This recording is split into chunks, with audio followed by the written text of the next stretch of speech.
दोस्तों आज के इस वीडियो में हम लोग समझते हैं कि जिसमें हाई कोर्ट ने दोस्तों फैमिली कोर्ट के आदेश के खिलाफ एक पति द्वारा जो याचिका दायर करी गई थी और उस पर सुनवाई कर रहा था, जिसमें पति को क्या करना था, अपनी पत्नी को हर महीने 3,000 रुपए अंतरिम भरण पोषण और 10,000 रुपए का जो है एक मुफ्त मुकदमेबाजी का जो खर्च हुआ था वो देने का निर्देश दिया गया था दोस्तों। और इसी को लेकर पति की तरफ से हाई कोर्ट में आरोप लगाया गया था कि पत्नी दूसरे के साथ में रह रही थी और वो सीआरपीसी की धारा 125 के सबसेक्शन 4 के तहत अंतरिम भरण पोषण पाने के हकदार नहीं है, जिसपे पीछे मैंने भी कई सारे वीडियो बनाए हुए हैं। दोस्तों जय नमस्कार, मैं एडवोकेट आशीष मिश्रा।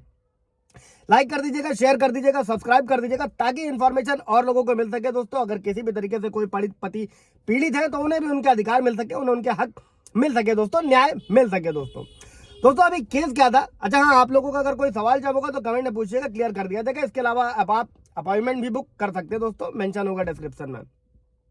अभी दोस्तों पति ने आरोप लगाया था कि पत्नी दूसरे के साथ में रह रही थी, इसलिए 125 जो सीआरपीसी है सबसेक्शन 4 का फायदा नहीं मिलना चाहिए पत्नी को। और उसने ये दावा करने के लिए कुछ तस्वीरों का हवाला दिया था कि वो महिला यानी कि वो पत्नी या तो शादीशुदा है या किसी और के साथ रह रही है। और पत्नी द्वारा जो दायर याचिका की एक कॉपी भी पेश करी गई दोस्तों, जिसमें दिखाया गया कि उसने खुद उस व्यक्ति के साथ रहने का दावा किया था।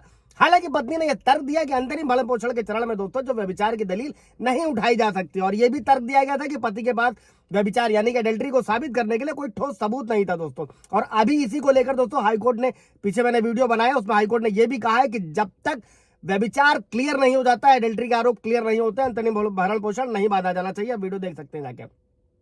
अभी इसमें हाई कोर्ट ने क्या कहा दोस्तों, व्यभिचार यानी एडल्ट्री जो ज्यादातर बंद दरवाजों के पीछे होता है, साबित करना मुश्किल काम है। हालांकि आरोपों को साबित करने के बाद उसी व्यक्ति पर होता है दोस्तों जो आरोप लगाता है। और वर्तमान मामले में हाई कोर्ट ने यह पाया कि पत्नी दोस्तों पति के अलावा किसी और के साथ रह रही थी, एक तरीके का रिश्ता है जो पति पत्नी होने जैसा है, और पत्नी ने स्वीकार किया कि वह किसी और के साथ रह रही है। परिणाम स्वरूप दोस्तों कोर्ट ने यह राय व्यक्त करी कि पत्नी पति से अंतरिम भरण पोषण और मुकदमेबाजी का व्यय पाने की हकदार नहीं है, ऐसा हाई कोर्ट ने बोला। अब करना क्या है आप लोगों को यह समझते हैं दोस्तों। इसमें पत्नी की बेवफाई को साबित करने के लिए पति ने क्या किया था, वो सोशल मीडिया से सबूत दिए थे और हाई कोर्ट ने पति की तरफ से पेश सबूतों को मंजूर भी किया। और पत्नी की बेवफाई को साबित करने के लिए अब कोर्ट में सोशल मीडिया से लिए गए सबूत भी मान्य होंगे दोस्तों, और इस आधार पर फैसला लिया जा सकेगा। और पंजाब हरियाणा हाई कोर्ट ने हाल ही में कहा है कि पत्नी के जो व्यभिचार के संबंध में पति द्वारा जो भी सोशल मीडिया से लिए गए सबूत है, उसको भरण पोषण के लिए पत्नी की याचिका पर जब भी डिसीजन लिया जाए, निर्णय लिया जाए, तो उसे नजरअंदाज नहीं किया जाना चाहिए दोस्तों। और हाईकोर्ट ने कहा कि फैमिली कोर्ट को अपने